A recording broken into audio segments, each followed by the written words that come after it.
Khammam market యార్డ్కు మిర్చి పోటెత్తుతోంది. దీంతో పూర్తి స్థాయిలో రైతులకు సౌకర్యాల కల్పనలో కూడా అటు మార్కెట్ కమిటీ పూర్తి స్థాయిలో దృష్టి సారిస్తుంది. ప్రధానంగా వారి విశ్రాంతి కావచ్చు, లావాదేవీల ప్రక్రియలో ఎటువంటి ఇబ్బందులు తలెత్తకుండా పూర్తి స్థాయిలో పంట విక్రయాలు, క్రయ విక్రయాలు సక్రమంగా జరిగేలా ప్రస్తుతం చైర్మన్ కావచ్చు, సెక్రటరీ కావచ్చు పూర్తి స్థాయిలో ఏర్పాట్లలో నిమగ్నమై ఉన్నారు. ప్రస్తుతం వారితో మాట్లాడించే ప్రయత్నం చేద్దాం. చైర్మన్ గారు చెప్పండి, గతంలో ఎన్నడూ లేని విధంగా చాలా 75,000కు పైగా కింటాల బస్తాలన్నీ కూడా పూర్తిగా పొడుతున్నటువంటి పరిస్థితి ఉంది. ప్రస్తుతం దీనికి సంబంధించి ఎటువంటి ఏర్పాట్లు చేస్తారు, క్రయ విక్రయాల్లో ఎటువంటి లోటుపాటు రాకుండా ఎటువంటి చర్యలు తీసుకుంటున్నారు?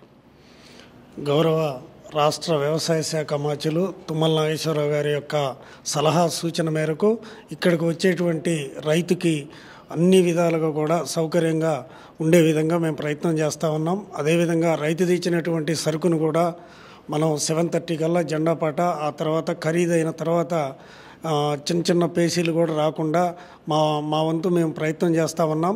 అదేవిధంగా రైతుకి మనం ఈ ఆర్బీపీ పథకం పెట్టి ఒకవేళ ఇప్పుడున్న పరిస్థితుల్లో సెకండ్ క్రాప్, ఫస్ట్ క్రాప్ వచ్చింది. ఫస్ట్ క్రాప్కి క్వాలిటీ ఉన్న వాటికి అన్నిటికి కూడా మంచి ధరే వచ్చింది. ఉన్న దాంట్లో మంచి ధర వచ్చింది.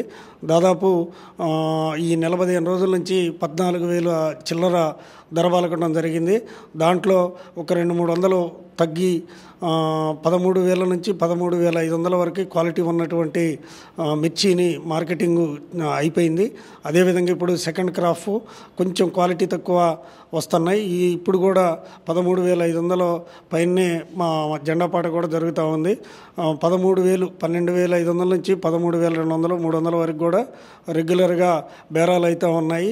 అదేవిధంగా మన తెలంగాణలో ఉన్నటువంటి మన ఖమ్మం మార్కెట్ మిగతా మార్కెట్ల మీద కూడా దాదాపు 400-500 రూపాయల రేటు కూడా అదనంగానే ఉంటుంది. ముఖ్యంగా ఈరోజు కూడా మన దగ్గర 13,500 జెండా పాట, వరంగల్లో 13,100 రూపాయలు పలికింది. మన మార్కెట్ అన్ని విధాలకు కూడా ఉన్న దాంట్లో రైతుకి సౌకర్యంగా ఉందని నేను తెలియజేస్తూ ఉన్నాను. అంటే గతంతో పోలిస్తే లావాదేవీలు కూడా పెరిగాయి, ఆదాయం కూడా పెరిగింది. ఖచ్చితంగా మిర్చి మార్కెట్ యార్డ్కి సంబంధించి సౌకర్యాల కల్పన విషయంలో కూడా వ్యవసాయ శాఖ కొంత నిధులు వెచ్చించే ప్రయత్నం చేసింది. సో వాటికి సంబంధించి కావచ్చు, రైతు సంఘాలకు మార్కెట్ కమిటీ ఇచ్చినటువంటి హామీల విషయంలో అంటే టాయిలెట్స్ నిర్వహణ కావచ్చు, 5 రూపాయలకే భోజనం, ఇటువంటి రైతు సంక్షేమానికి సంబంధించిన విషయాల్లో ఎంతవరకు అడుగులు పడ్డాయి ఇప్పటివరకు? అంటే మన రాష్ట్ర వ్యవసాయ శాఖ మంత్రులు, వ్యవసాయ సహకార మార్కెటింగ్ శాఖ మంత్రులు తుమ్మల నాగేశ్వరరావు గారు మన మార్కెట్కి 155 కోట్ల రూపాయలతోటి మోడల్ మార్కెట్గా చేయటం కోసం నిధులు శాంక్షన్ చేయటం జరిగింది. అందులో భాగంగా ఇప్పుడు మార్కెట్ కన్స్ట్రక్షన్ కూడా స్టార్ట్ అయింది. తుమ్మల నాగేశ్వరరావు గారు రోజు దాన్ని మానిటరింగ్ చేసుకుంటా మాకు ఎక్కడి వరకు వచ్చింది, ఎంతవరకు వచ్చింది, స్పీడ్ చేయాలని తెలియజేయడం జరుగుతూ ఉంది.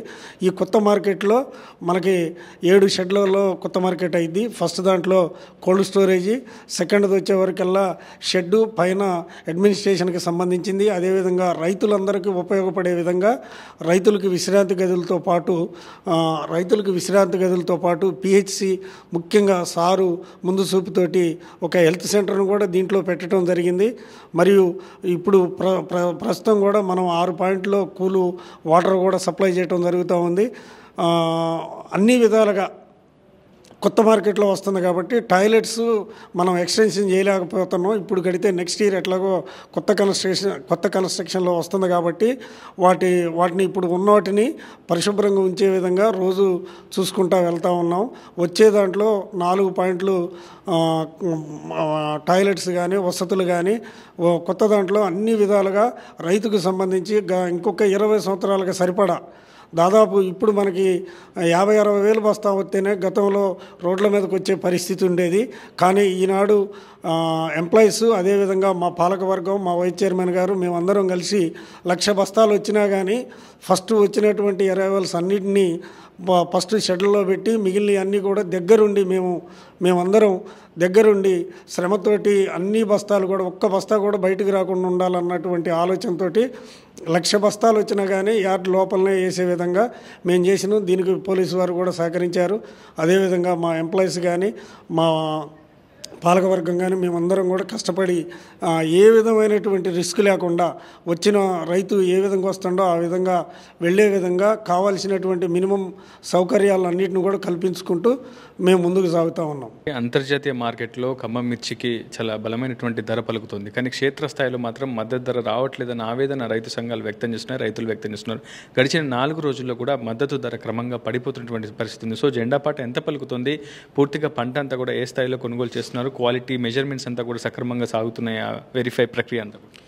గౌరవనీయులు రాష్ట్ర శాఖ మంత్రులు తుమ్మల నాగేశ్వరరావు ఆదేశాల మేరకు మా కమిటీ వచ్చిన తర్వాత మా చైర్మన్ గారు, మేము మా పాలకవర్గం పూర్తి స్థాయిలో రైతులకు న్యాయం చేపిస్తున్నాము. గతంలో 60-70 వేల బస్తా వస్తే రోడ్ల మీద దిగి ప్రజలకి చుట్టుపక్కల జనాలందరికీ ఇబ్బంది ఉండేది. అట్లా అది లేకుండా మంత్రి గారి ఆదేశాల మేరకు చైర్మన్ గారు గత పాలకవర్గం కూడా ఏ రోజు కూడా వచ్చి నైట్ మార్కెట్లో ఉండి బస్తాలు దింపలేదు.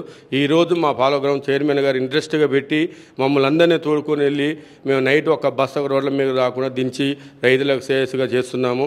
గతంలో మార్కెట్ ఏంటంటే చైనా ఎక్స్పోర్ట్ ఉండేది, ఈరోజు చైనా మీద ఆధారపడి ఉన్నాము. ఈరోజు చైనా ఎక్స్పోర్ట్ తగ్గడం వల్ల అక్కడ కూడా పంటలు పండటం వల్ల ఆర్డర్స్ తక్కువ ఇచ్చారు. ఫస్ట్ కోత మనకు 14,000 వరకు ఉండే, ఈరోజు సెకండ్ క్రాప్ వస్తారు, క్వాలిటీలు బాగా దెబ్బతింటున్నాయి. రైతులు కూడా నాణ్యంగా తీసుకురావట్లేదు, మెతక తీసుకురావడం జరుగుతుంది. మేము కూడా రైతులకి ఆర్డర్లు తీసుకొచ్చుకోండి, రేట్ లేకపోతే ఇలా గవర్నమెంట్ మంత్రివారులు మనకు ఫండ్ కూడా శాంక్షన్ చేశారు రైతులకు ఇవ్వడానికి. 6 నెలల వరకు ఇంట్రెస్ట్ లేకుండా బస్తాకు 2,000 రూపాయలు ఇస్తున్నాము, ఏసీలో పెట్టుకొని రేట్ తక్కువ పడుతుంది. ప్రధానంగా ఇక్కడ ఇంకొక సమస్య తలెత్తుంది, కోల్డ్ స్టోరేజ్లు అన్నీ కూడా ఫుల్ అయిపోయాయి, అసలు స్పేస్ లేదని వాళ్ళంతా కూడా చెప్తున్నారు. సో వ్యాపారులు కమిషన్దారులకు మాత్రమే అక్కడ వెసులుబాటు దొరుకుతుంది తప్ప తమకు దొరకట్లేదని ఒక అభిప్రాయాన్ని వ్యక్తం చేస్తున్నారు. మీరు ఏం చెప్తారు, ఇది నిజమే, ఇందులో వాస్తవం ఎంత? ఇది వాస్తవానికి కోల్డ్ స్టోర్లోనే నిండలేదండి, కొన్ని ఖాళీగా ఉన్నాయి. రైతులు ఏ రైతు అని వచ్చి మాకు చెప్తే ఆ కోల్డ్ స్టోర్లో ఖాళీ లేకపోతే నేను కానీ మా చైర్మన్ గారు కానీ వెళ్ళి రైతుకు న్యాయం చేసి బస్తాలు పెట్టిస్తాము. ఆ రైతుకి బస్తాకి 2,000 రూపాయలు చొప్పున Aadhaar card, VRO certificate, passbook xerox, bank book తీసుకొస్తే మార్కెట్ నుంచి డబ్బులు ఇవ్వటానికి కూడా సుముఖంగా ఉన్నాం. గౌరవ మంత్రి వారు రైతు శ్రేయస్ కొరకు అన్ని విధాలా చేస్తున్నారు. మేము ఖచ్చితంగా మా పాలక మండలి, మా చైర్మన్ మేము ఖచ్చితంగా సహకరిస్తాము. ఎట్లాంటి ఇబ్బంది లేదు, మా దృష్టికి తీసుకురాగలరు. ఏసీలు ఖాళీ ఇవ్వని రైతుకు న్యాయం చేస్తాం కంపల్సరీ. మొత్తంగా మిర్చి రైతుల సంక్షేమం కోసం తమ ప్రభుత్వం కృషి చేస్తుందని చెప్తున్నారు పాలకవర్గం.